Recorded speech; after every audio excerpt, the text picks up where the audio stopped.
Ermənilərin analarının gözü yaşlı qalma səbəbi buradakı şəxsiyyət.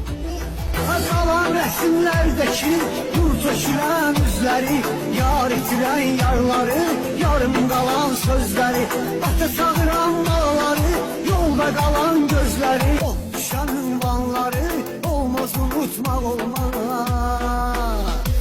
Şirleri aslanları olmaz unutmak olmaz. Sanma aziz sanları olmaz unutmak olmaz.